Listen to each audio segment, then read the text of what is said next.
The October sunlight, usually a welcome golden bath across the city skyline, felt sterile to John Johnson. He sat behind his custom oak desk, a monument of financial success, on the 60th floor of the Thorn Tower, signing a stack of documents that represented millions, yet his mind was miles away, adrift in a fog of apathy. At 42, the CEO of Technova had everything the world defined as desirable: power, limitless wealth, a triplex penthouse, and an elite social circle that felt less like companionship and more like a carefully curated gallery of expensive, joyless art. He was tired of the brittle laughter, the transactional friendships, and especially the women beautiful, accomplished but interchangeable, each one an extension of the wealth he already possessed. 7 months had passed since his wife, Jennifer Miller, had died in a tragic accident, and the silence in his life and in his magnificent home had grown into a deafening, constant hum of grief and isolation. He paused, the sharp tip of his Montblanc pen hovering over the final signature, when movement on the sheer wall of glass caught his eye. It was one of the contract cleaners, suspended 58 stories above the concrete street. Nothing unusual, except for the tiny, bundled shape secured to the cleaner's chest in a makeshift canvas harness. John leaned closer, pressing his hand against the cool glass. It was a baby no more than 4 months old, sleeping peacefully despite the terrifying altitude and the mother's rhythmic, strenuous work. The cleaner, a woman who appeared to be in her late 20s, was slender, but moved with focused, desperate efficiency, her face shielded slightly by the brim of a worn baseball cap. John shook his head in disbelief, a knot forming in his stomach. The sheer audacity, the sheer need that would drive someone to such a terrifying risk was incomprehensible from his sheltered height. Before he could process the sin, for his security-conscious mind could dial the building manager to report the blatant safety violation, the sun caught a glint of metal, followed by a harsh, whip-like asterisk, snap asterisk. One of the primary tension cables, already frayed, failed completely. The cleaning platform plummeted nearly 4 meters before the secondary safety line jerked taut, arresting the fall with violent force. The sudden, brutal stop sent the mother, Maria Davis, swinging wildly like a pendulum in a high wind current. The baby, jolted awake, erupted into terrified, chest-shredding screams. John sprang from his chair, adrenaline flooding his system for the first time in years. Pushing past the deep exhaustion that usually enveloped him, he yanked open the heavy, soundproof glass panel, the roar of the wind immediately filling the quiet office.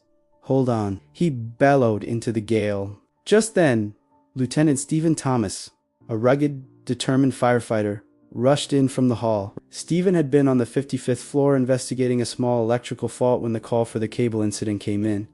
"Sir, step back," Skyven yelled, his voice struggling against the wind. But John wasn't listening. His eyes were fixed on the baby Max, his tiny, desperate cries mirroring the sound of his own heart breaking. He grabbed a coil of emergency rope used for window access maintenance, quickly securing one end to a reinforced concrete pillar behind his desk as Stephen had trained him to in a past mandatory safety drill. "Catch!" Joan screamed, launching the heavy rope. Maria, gripping the main lifeline with one white-knuckled hand and clutching Max to her chest with the other, stretched precariously.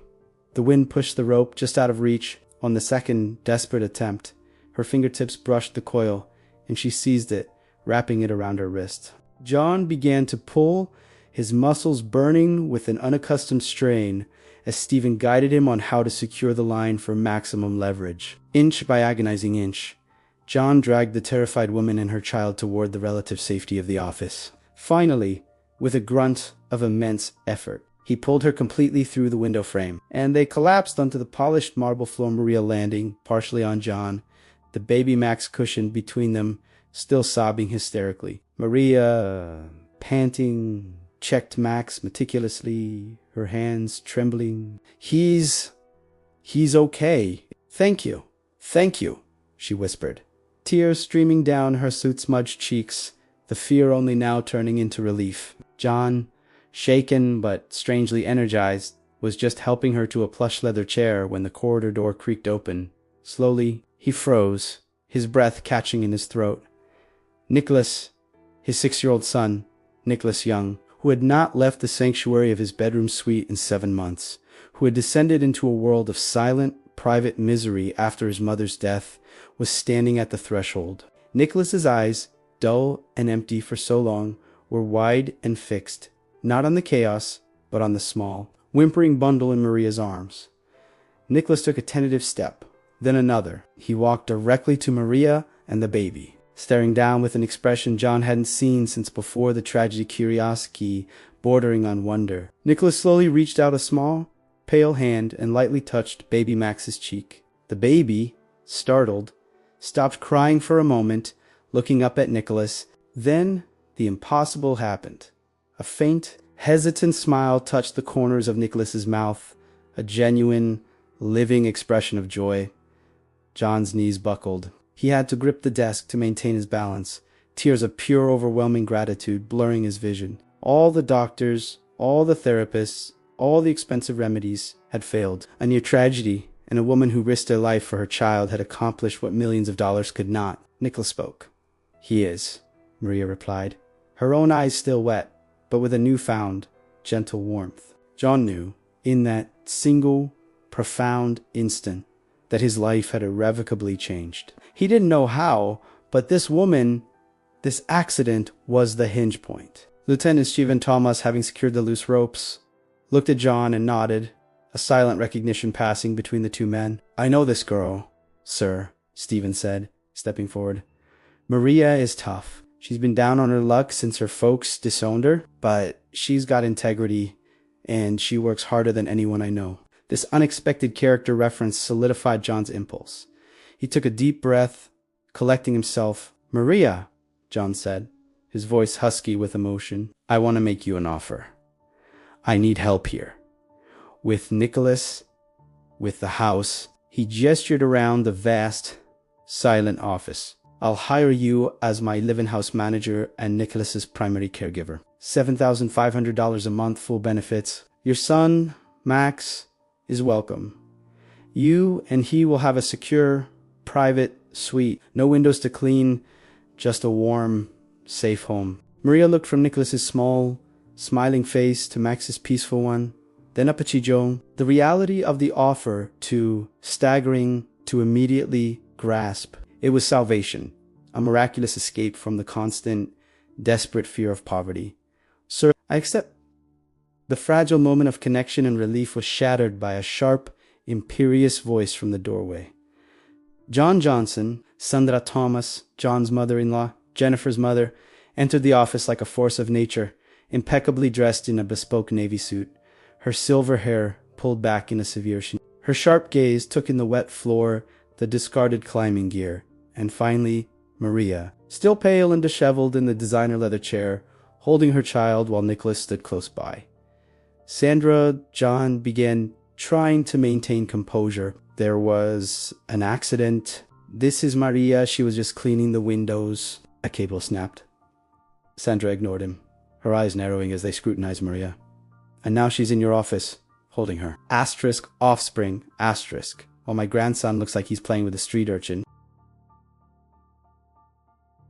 John Johnson, 42, wearing a custom bespoke traveling blazer and likely expensive professional attire. Maria Davies, 28, wearing a worn baseball cap, disheveled butt in a clean dress for the luncheon. Slender. Nicholas Young, 6, wearing typical clothes for a child of a wealthy family, no specific description. Pale. Sandra Thomas, 65, impeccably dressed in a bespoke navy suit, hair pulled back in a severe silver cyan, polished facade. Stephen Thomas, 35, described as rugged, wearing his vibrant red firefighter's uniform. Martha Baker, approximately 50 years old, worked for the family for years, now retired. Baby Max, 4 months old, small, bundled shape. "What on earth is going on, John?" Her tone dripped with cold, undisguised contempt. "She's my new house manager, Sandra," John stated, firming his voice. "She starts immediately." Sandra's polished facade cracked, revealing a flash of genuine fury. "You have lost your mind. A random, unvetted stranger you pulled in from the side of a building. A single mother. This is a disgrace, John. This is not how we honor Jennifer's memory, bringing this into her home and the baby. What about the germs? The security? Nicholas, sensing the familiar tension and hostility radiating from his grandmother, immediately retreated, his smile vanishing, turning his back to the room and clutching the leg of the sofa. The first seed of conflict, cold and sharp, had been successfully planted by the controlling matron. John felt a familiar wariness, but this chimney, it was mixed with a newfound resolve to protect the small, fragile hope that Maria's presence had ignited. "Continue," John stated flatly, ignoring the venomous glare Sandra sent his way as she swept out of the office, her expensive heels clicking a furious rhythm down the hallway. John knew this was far from over. Sandra had an iron grip on the remnants of his life, a control she believed was necessary to maintain the dignity of the Johnson name, and more importantly, her own continued social relevance. But John felt a resilience he hadn't experienced in years. Maria Davis represented an authentic, messy kind of life that stood in stark contrast to the stifling perfection Sandra demanded. He led Maria and a now wide-awake Max to the spacious, recently renovated staff wing. The small suite, though functional, felt like a palace to Maria, who had been sharing a cramped room in a dangerous part of the city. Over the next 5 weeks, a small, vibrant ecosystem flourished within the sterile confines of the penthouse. Maria was not just a house manager.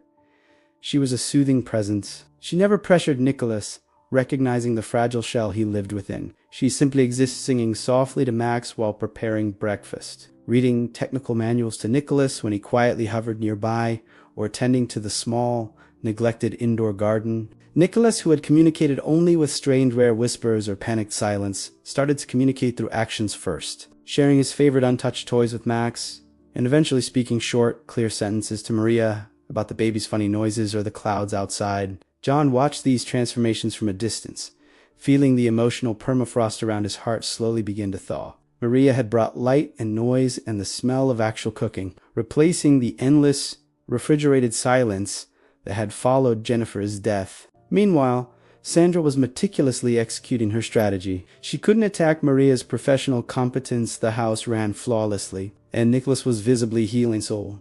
She attacked her background. Sandra hired a top-tier private investigator, instructing him to find any blemish, any vulnerability, any sign that Maria was what Sandra feared, an opportunistic gold digger. The report landed on Sandra's desk 2 weeks into Maria S.E. employment. Maria, 28, was indeed a single mother, disowned by her strict religious family in upstate New York after becoming pregnant at age 20. The father was a prominent 50-year-old attorney, married with 3 children, who had coerced Maria into silence with threats and a paltry one-time payment before disappearing entirely.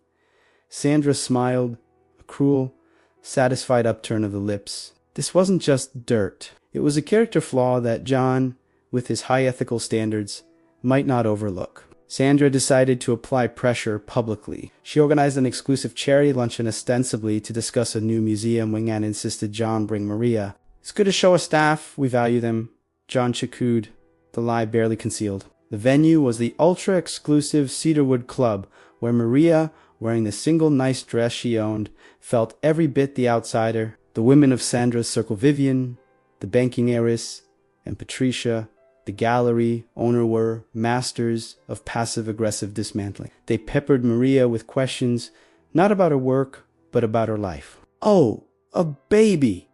So young," Vivian asked, her voice laced with false sympathy. Patricia followed up, "It must be terribly challenging, coming from a working background, suddenly having access to such luxury.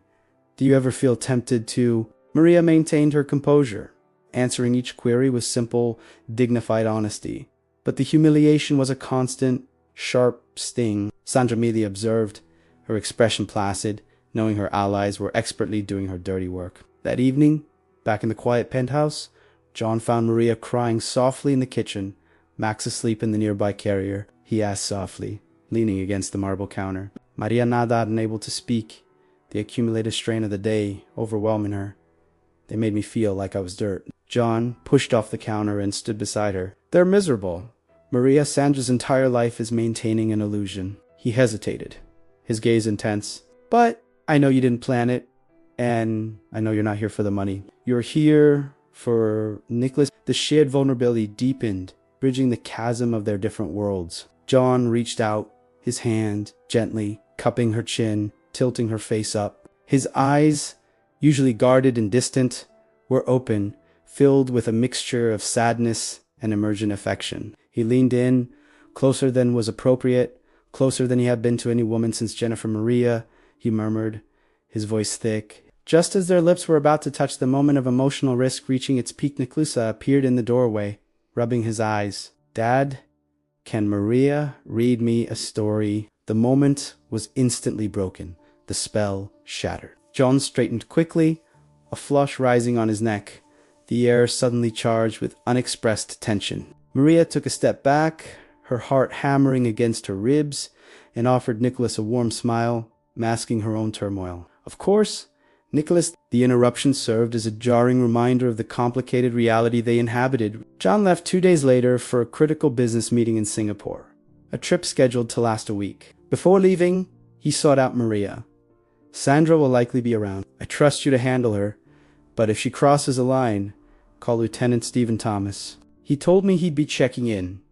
It was a subtle acknowledgement of the impending conflict and a sign of his growing confidence in her. As soon as Jonah's private jet cleared the city limits, Sandra made her move. She marched into the penthouse, carrying a small, beautifully carved wooden box. She approached Maria, who was folding laundry in the staff lounge. Maria, Sandra began, her voice falsely sweet. I need you to fetch a very specific antique from John's master bedroom vault. It's a rare 18th century gold locket. Maria, wary but obliging, retrieved the locket, a stunning piece of craftsmanship adorned with tiny, intricate filigree.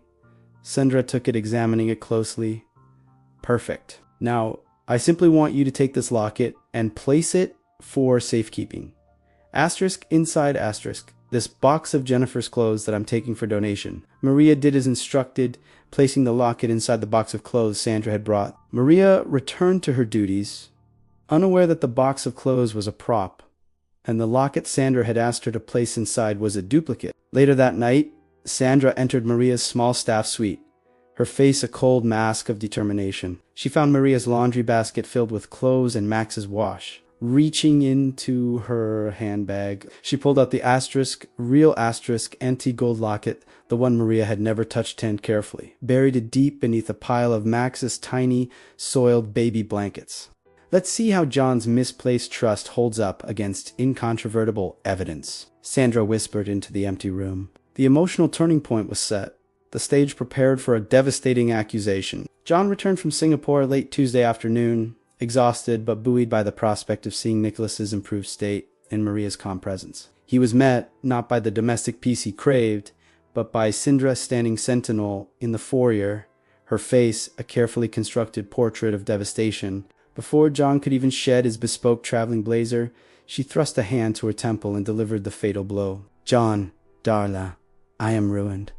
Utterly ruined. That gold locket, the one from your grandmother-in-law, the one Jennifer cherished, it's gone. John's exhaustion vanished, replaced by a sudden, cold dread. Gone. He started, though he knew Sandra had recently moved several family items out of the vault for cleaning. Sandra cut him off, her voice thick with fake tears. I went to fetch it for the appraisal. I searched everywhere. And then I remembered something missing from Maria's laundry basket earlier today. She held up a small, elegant silk pouch, her hands trembling dramatically. I found it, buried deep inside a basket of the baby's soiled laundry. John stared at the pouch, his mind wrestling with the grotesque accusation. Maria, the woman who risked her life daily, who was fiercely protective of her integrity, who had brought his son back from the brink. It was impossible. Yet the locket was a priceless, instantly recognizable heirloom. It can't be Sandra. She wouldn't, he muttered, shaking his head. Sandra's voice shifted, hard and pointed. She concealed a 7-year affair with a married man, John. She was disowned by her own family for lack of morals. She entered this house under false pretenses of innocence. I warned you she was an opportunist who would take anything she could get her hands on, and now she has stolen history from us. From Nicholas's inheritance, go look, John.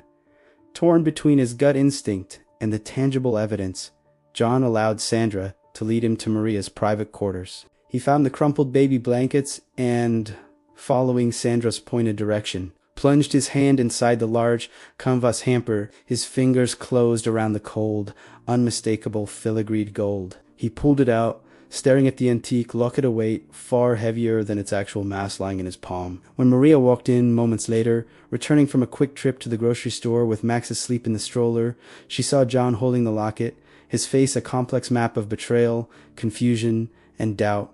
Sandra stood smugly behind him. "Maria," John said, his voice quiet, dangerously flat. Maria's world shattered. She didn't have to be told what it was. She saw the accusation in his eyes. "I don't know," she whispered, her hands flying to her mouth. "I never saw that before. Sandra, you set me up." Sandra feigned shock. "How dare you? Lying and blaming my grief." "John!" She's confirming her character. John stood frozen, agonizing. He knew, deep down, that the story was too perfect, too cruel to be true. But Sandra's earlier revelations about Maria's history, the married man, the abandonment by her parents, had sown a deep, insidious seed of caution. He had gambled on Maria's goodness, and now, faced with this overwhelming proof, his conviction wavered. Maria looked at him, desperately searching for the trust, the faith that had flickered in his eyes during their near. When he didn't move, when he didn't utter a word in her defense, her spirit broke. "Your silence is your answer," Mr. Johnson, Maria said, the pain in her voice sharp and clear. "You chose to believe her." She turned, gathering Max and the few belongings she had, ignoring Sandra's triumphant sneer. "I am leaving." As Maria walked out, Nicholas, as having heard the raised voices, appeared from the hallway, his face streaked with tears. "Nadie, no," he cried, running after her. John caught him, holding his struggling son tight. Nicholas looked at John, his small face contorted in pure, overwhelming agony. "You let her go." Nicholas screamed, his voice strained and cracking, the final, desperate word he spoke before collapsing into John's arms, his body shaking with silent sobs. The 7-month progress was erased in 7 seconds. John stared at the closed door, holding his shuddering son, the realization hitting him with the force of a physical blow. He had just committed the gravest error of his life. For the next 10 days, the Johnson penthouse was a mausoleum of guilt and despair. Nicholas refused to eat, refused to speak, turning his back to the world, sinking deeper into a catatonic state of resignation. John, frantic, knew that no therapist could fix this. Only Maria could. He hired his lead investigator and offered double the retainer, demanding Maria be found immediately. But he couldn't wait. He drove 4 hours through the grittier neighborhoods, feeling the full, chilling weight of the city's inequality, searching for the small, resilient woman he had so carelessly dismissed. Finally, John found a clue. An old building manager mentioned to Martha, who used to work for John S. late wife, Jennifer. He tracked down Martha Baker, Jennifer's dedicated housekeeper, now retired and living quietly in the suburbs. Martha, who knew nothing of the theft accusation, immediately agreed to meet John. "Martha," John pleaded, sitting across from her in a small, quiet diner, "I need to know what happened that day." "The day Jennifer died, Sandra always said it was an accident, that Jennifer was just emotional and driving carelessly." Marta sighed, her eyes welling up instantly. "I didn't say anything at the time, Mr. Johnson, because Mrs. Sinclair Sandra paid me a considerable severance and threatened my family's stability if I spoke. But I can't live with the silence anymore." Martha revealed that Sandra had come over to talk sense into Jennifer about her unstable mental state and her poor parenting. Sandra, in her controlling fury, had accused Jennifer of being a failure, a weakened, useless mother who would only damage Nicholas. Jennifer had been inconsolable, crying hysterically, and had fled the apartment, slamming the door and speeding away in her car, leading to the fatal crash 20 minutes later. Nicholas was hiding behind the library door. He saw and heard everything, Mr. Johnson. John listened, the air knocked out of him. The true villainy of Sandra's actions, the root of his son's mutiny, and the pattern of calculated destruction were now laid bare. Sandra hadn't just opposed Maria. She had actively, ruthlessly destroyed his life once, and twice, first by causing his wife's despair, and now by tearing away his son, S. only lifeline. Armed with Martha's recorded testimony, John finally found Maria in a dilapidated boarding house miles away, the conditions heartbreakingly dire. She met him with cold indifference. "You came back only when your son relapsed," she accused, refusing to let him in. "I am not a disposable tool. John, I know I did, and I don't deserve your forgiveness," John pleaded. "But Maria, listen. I found Martha. I know the truth about Jennifer." He played Martha's emotional confession. Maria listened, horrified. "Sandra didn't just sabotage us. Maria, she caused the trauma that broke Nicholas in the first place." Maria looked from John's sincere, remorseful eyes to Max, sleeping peacefully on the worn mattress beside her. She had a choice: stay safe in the shadows, or risk everything for the child she loved like her own. "I will come back," she agreed, "but not as a nanny or an employee. I come back as your partner, as an equal."